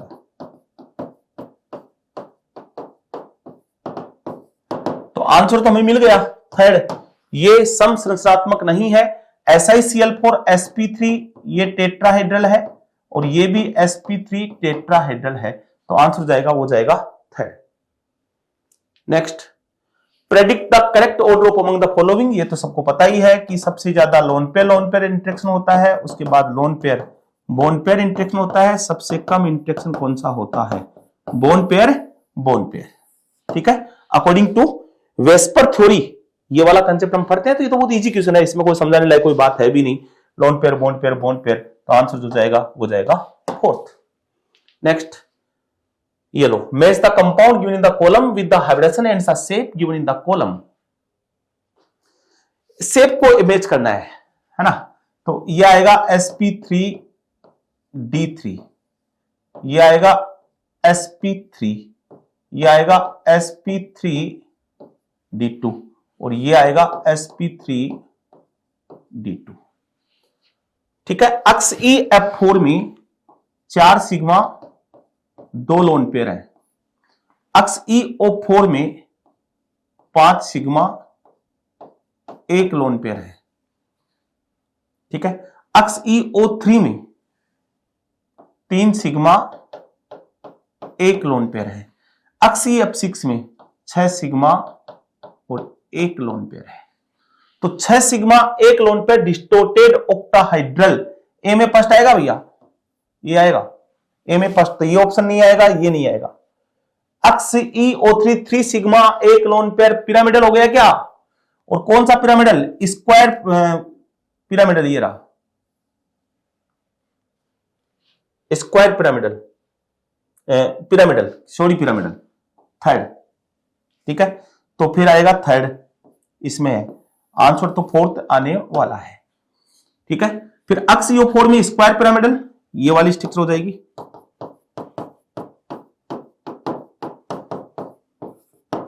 स्क्वायर पिरामिडल इसको बोला है भैया। और अक्स EO4 की हम बात कर चुके हैं, स्क्वायर प्लेनर, और ये वाला यहां पे आएगा। तो आंसर जो जाएगा वो जाएगा फोर्थ। ज्योमेट्री निकालना है, एक बार ज्योमेट्री का कंसेप्ट आप देख लें, जो पीछे के क्वेश्चन में बताया वहां मैंने समझाया है। ज्योमेट्री तो आना जरूरी है, तभी केमिकल बॉन्डिंग के आप क्वेश्चन लगा पाओगे। The pair of the electron in the given कार्बेनाइन, देखो CH3 C triple bond C और ये माइनस, ये कंपाउंड बना कैसे है देखते हैं। CH3 C triple bond CH, अगर इस H प्लस को यहां से हटाऊं तो ये बनाएगा। तो ये कौन सा हाइड्रोजन है? sp। sp का मतलब इस कार्बन के पास कितने sp था? एक sp, ये दूसरा sp, ये भी sp है, इसके पास भी ये कार्बन एक sp और ये sp। यहां कौन सा बॉन्ड बना? Sigma bond.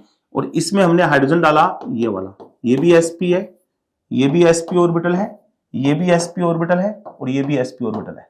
अब आप यहां से H निकाल रहे हो, तो वो जो नेगेटिव चार्ज है ना, ये नेगेटिव चार्ज यहां प्रेजेंट है, present in sp hybrid orbital.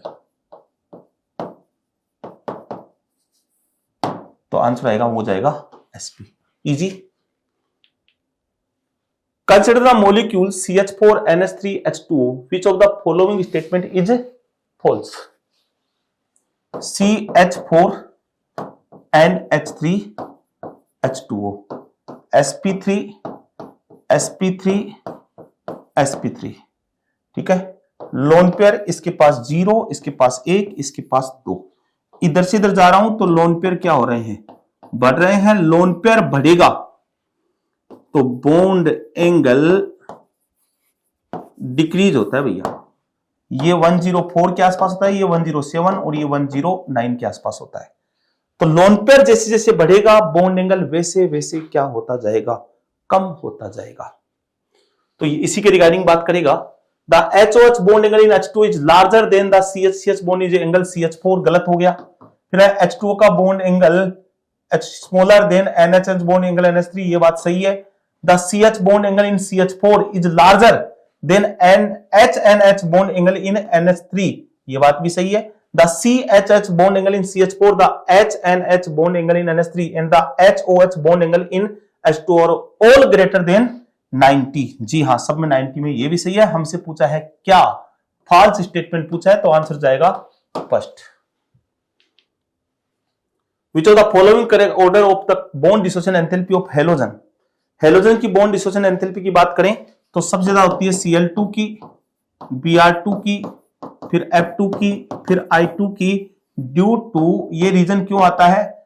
देखो, अगर हम बात करें तो फ्लोरीन और फ्लोरीन, क्लोरीन और क्लोरीन, बॉन्ड लेंथ अगर A और B की बात करो तो बॉन्ड लेंथ B ज्यादा है A से। यहां 3 लोन पेयर है और यहां भी 3 लोन पेयर है, यहां भी 3 लोन पेयर है, यहां भी 3 लोन पेयर हैं। यहां पे लोन पेयर क्या हो रहा है? लोन पेयर LP क्या हो रहा है? इंट्रैक्शन हो रहा है। और LP इंट्रैक्शन होगा, रिपल्सन होगा तो बॉन्ड जल्दी टूटेगा। मतलब ये बॉन्ड क्या हो रहा है? वीक हो रहा है। इसमें वो रिपल्सन नहीं लग रहा है क्योंकि लेंथ इतनी सफिशिएंट है कि दोनों लोन पेयर आपस में रिपल नहीं कर पा रहे हैं। Br में भी नहीं लगेगा, I में भी नहीं लगेगा। तो फ्लोरीन का बॉन्ड एनर्जी कम क्यों हुआ? उसका रीजन है लोन पेयर इंट्रैक्शन। और ध्यान भी रख सकते हो, कल बंदा फिर इंडिया में, ये ट्रिक से भी ध्यान रख सकते हो। कल बंदा फिर इंडिया में, इस ट्रिक से भी आप याद रख सकते हो। Next, which of the following pair of ion is isoelectronic and iso structural. तो ये क्वेश्चन अभी हमारे पास आया था, पीछे आया था, सेम वही क्वेश्चन रिपीट हुआ है। इसका थर्ड आंसर मैंने बताया है, ये इसका ऑलरेडी हमने कंसेप्ट पीछे देख लिया है। ठीक है, ये बोला है कि which of the following pair of ions are isoelectronic and iso structural. ये आइसोइलेक्ट्रॉनिक भी है और आइसो स्ट्रक्चरल भी है। अगर इसकी बात करूं मैं, ये हमें बोला है कि which of the following pair of ions is isoelectronic and iso structural. ClO3 SO3-2 both are pyramidal. ठीक है, CO3-2 कार्बन 8 7 8 आइसोइलेक्ट्रॉनिक, और ये हो गया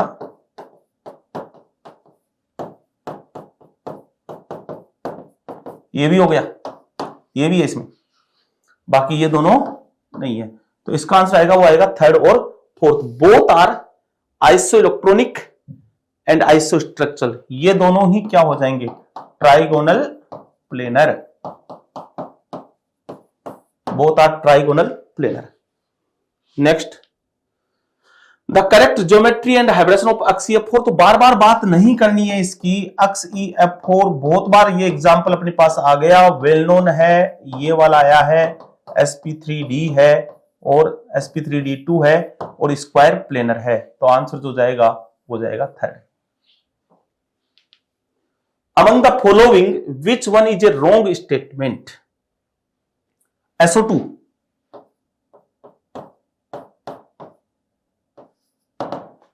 sp2 हाइब्रिडेशन, वेकेंट इसके पास क्या है, p है। तो ये जो एक पाई बॉन्ड बना है ना, ये पाई बॉन्ड बना है, इसके सल्फर के पास एक वेकेंट p है, क्योंकि sp2 हाइब्रिडेशन हुआ है तो दो ही p ने हाइब्रिडेशन में पार्टिसिपेशन लिया है। पाई बॉन्ड कौन बनाते हैं, अनहाइब्रिड ऑर्बिटल बनाते हैं, और पाई बॉन्ड p और d बनाता है, s तो बनाता नहीं है। अब दो p तो हाइब्रिडेशन में पार्टिसिपेट हो चुके, एक p सल्फर के पास अभी भी वेकेंट है, तो एक तो सल्फर का तो आया है p और ऑक्सीजन का हमेशा p आएगा ही आएगा, तो एक तो बना है p पाई। ये दूसरा है ना, सल्फर का फिर दूसरा कौन सा पार्टिसिपेट हुआ है, d, ऑक्सीजन का हमेशा कौन सा आएगा, p, क्योंकि ऑक्सीजन के पास तो p है, तो एक तो है इसमें d पाई और एक है p पाई। ये बोल रहा है p d pi bond are present in SO2। जी हां, प्रेजेंट है। SO2 के पास दो बॉन्ड हैं, दो पाई बॉन्ड है, जिसमें से एक तो है कौन सा, p पाई और एक है p पाई d पाई। दो पाई बॉन्ड है और दोनों प्रेजेंट है। क्लियर। फिर है SeF4 एंड CH4 है, सेम शेप, मतलब ही नहीं है। इसका हाइब्रिडेशन कौन सा आएगा, sp3d, और इसका कौन सा आएगा, sp3। ये तो आएगा टेट्राहेड्रल और ये वाला आएगा K शेप, तो ये स्टेटमेंट गलत है। I3 plus as bent geometry, I3 plus को आप लिख सकते हो I2 प्लस, और ये वाली ज्योमेट्री बनेगा भैया,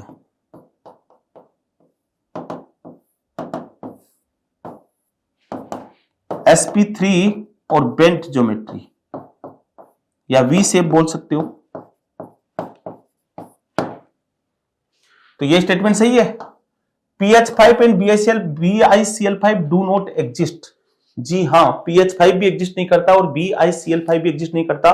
PH5 क्यों नहीं एग्जिस्ट करता, क्योंकि हाइड्रोजन लेस इलेक्ट्रोनेगेटिव होने के कारण फास्फोरस के इलेक्ट्रॉन को एक्साइटेड नहीं कर सकता है, क्योंकि एनर्जी गैप वहां पे ज्यादा है, तो मोर इलेक्ट्रोनेगेटिव एक्साइटेड कर सकता है। उस कंडीशन में फास्फोरस 5 कोवेलेंसी रिप्रेजेंट कर देगा, अदरवाइज नहीं करेगा। PH5 एग्जिस्ट नहीं करता है, BiCl5 ये एग्जिस्ट करता है भैया, बट ये वाला नॉट एग्जिस्ट।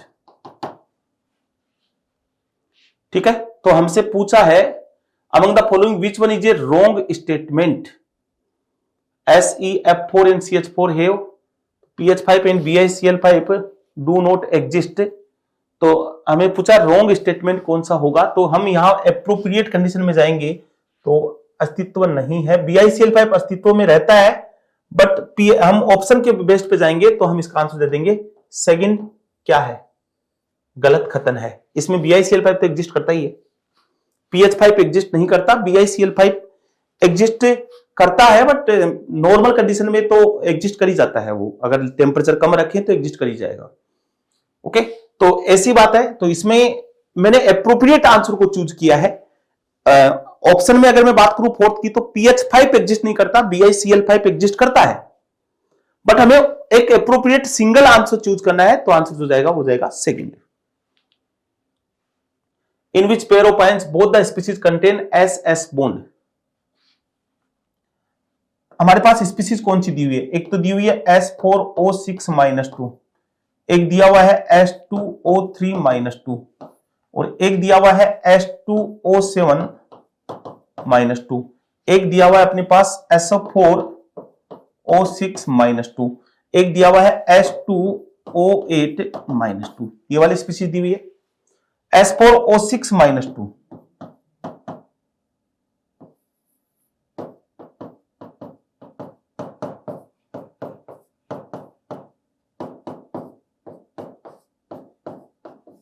ये लो भैया, S2O3-2,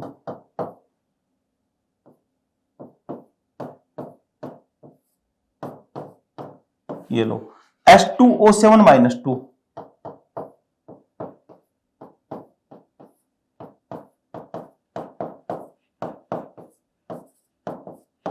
S4O6 की मैं यहां बना चुका हूं, S2O8-2,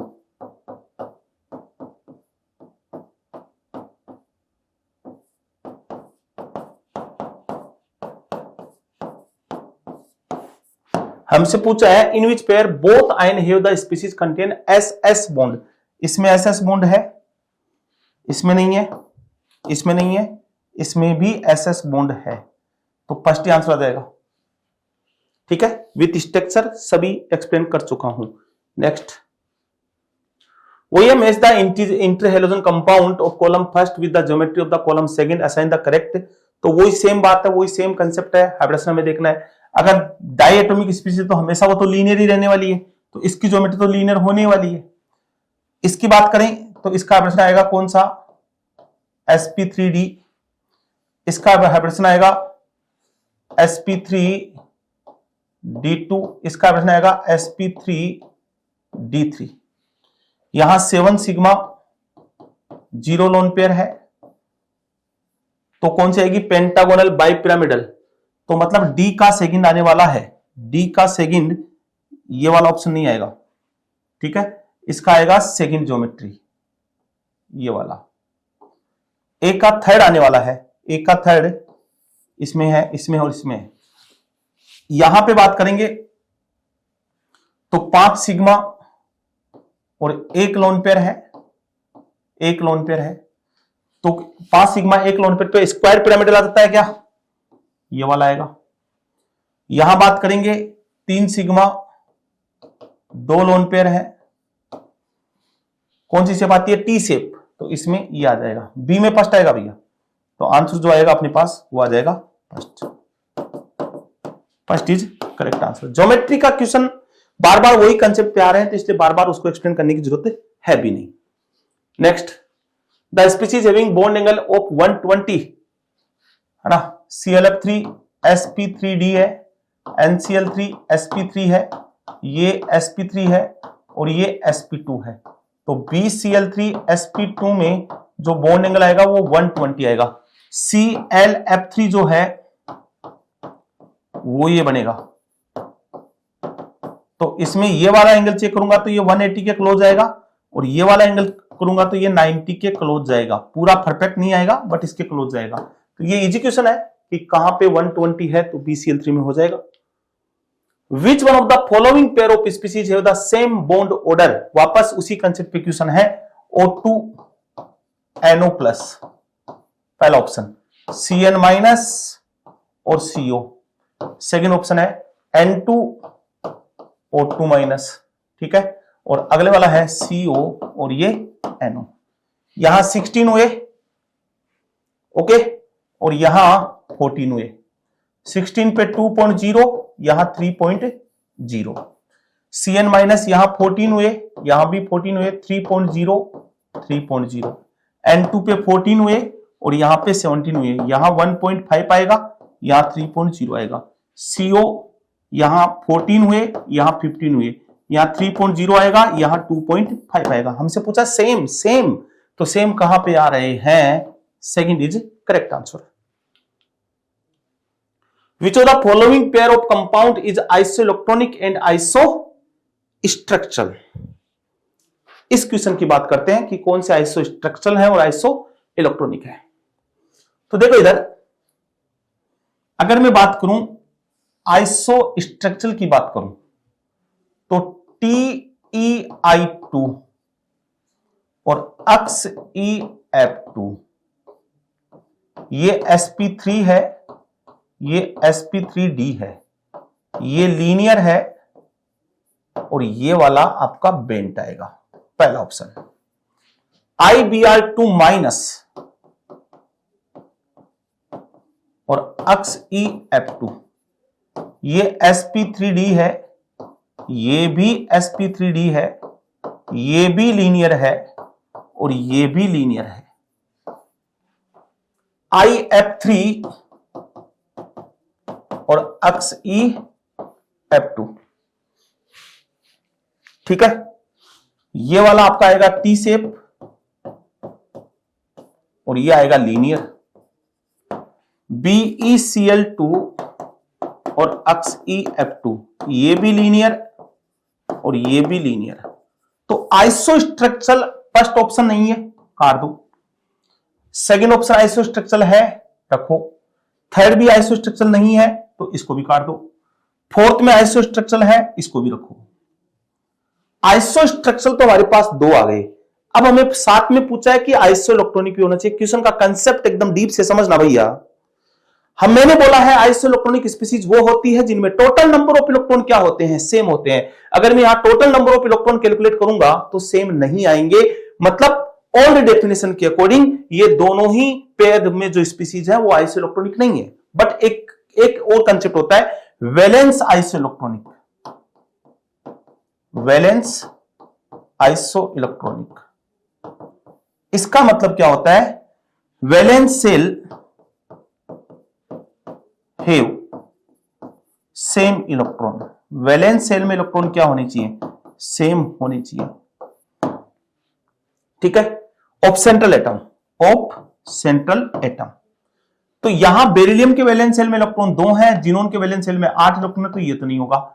आयोडीन के वैलेंस सेल में इलेक्ट्रॉन 7 है, एक नेगेटिव 7 + 1, मतलब टोटल इलेक्ट्रॉन कितने आ रहे हैं? 8। जिनोन के वैलेंस सेल में इलेक्ट्रॉन कितने होते हैं? 8। तो यहां एप्रोप्रिएट आंसर जो जाएगा वो जाएगा सेकंड। मैंने कंसेप्ट यहां आपको बताया है कि आइसो इलेक्ट्रॉनिक बोलते हैं टोटल नंबर ऑफ इलेक्ट्रॉन क्या होनी चाहिए? सेम होनी चाहिए। अगर वो कंसेप्ट नहीं सेट हो रहा है, ऑप्शन में आपके पास ऐसा ऑप्शन है, तो वैलेंस सेंट्रल एटम के वैलेंस सेल में अगर इलेक्ट्रॉन सेम है तो उसको भी हम valence shell iso electronic consider करते हैं। बट ये तभी फॉलो करना है जब फर्स्ट वाला ऑप्शन आप में मैच नहीं कर रहा हो। तो इसलिए इसका आंसर मैंने बोला है वो जाएगा कौन सा? Second. Second is correct answer. The species having bond angle of 120। तो ये क्वेश्चन पीछे आ चुका हमारे पास, सेम क्वेश्चन आ गया। तो थर्ड आंसर आएगा BCl3 120। तो दोस्तों बात करें, मैंने आपको केमिकल बॉन्डिंग के 2013 से लेके 2017 तक के क्वेश्चन सोल्व करवाए।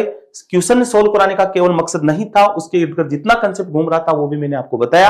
आप ये सब कुछ देख पा रहे हो CLC के यूट्यूब चैनल पे। CLC नॉर्थ इंडिया का एक बहुत ही बड़ा इंस्टीट्यूट है और आपको ये पता लग ही रहा है कि किस लेवल पे ये काम करता है। और क्वेश्चन का लेवल आपने चेक किया ही होगा, ठीक है। बाकी जो रिमेनिंग क्वेश्चन है वो केमिकल बॉन्डिंग सेकंड की स्लाइड में आप देखोगे 2018 to 2024 तक। Okay, thank you, best of luck.